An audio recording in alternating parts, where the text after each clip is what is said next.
খুনিদের বিচার এবং ফ্যাসিস্ট হাসিনা যে প্রতিষ্ঠানগুলোকে ধ্বংস করে দিয়ে গেছে সেই প্রতিষ্ঠানগুলোর সংস্কার এবং একটি গণতান্ত্রিক পট পরিবর্তনের জন্য সুষ্ঠু নির্বাচনের ব্যবস্থা আমাদের সরকার অঙ্গীকার।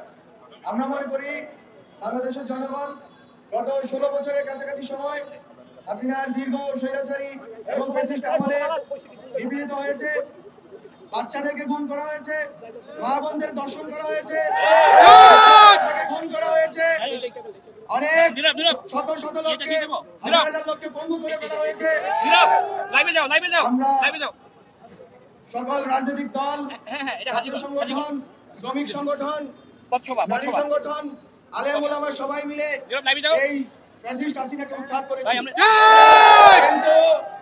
কিন্তু ফ্যাসিস্ট হাসিনা যেই ব্যবস্থার উপরে দাঁড়িয়ে যে প্রতিষ্ঠানগুলোকে কব্জা করে মানুষের উপরে গণহত্যা চালিয়েছে, নিপীড়ন চালিয়েছে, লুটপাট চালিয়েছে, গুম খুন ধর্ষণ করেছে, সে সকল প্রতিষ্ঠানগুলোকে সংস্কার ব্যতীত আমরা যদি ন্যূনতম সংস্কার না করে নির্বাচন করি তাহলে এই প্রতিষ্ঠানগুলো থেকে যাবে এবং জনগণ কখনোই বৈষম্য এবং নিপীড়ন মুক্ত হতে পারবে না।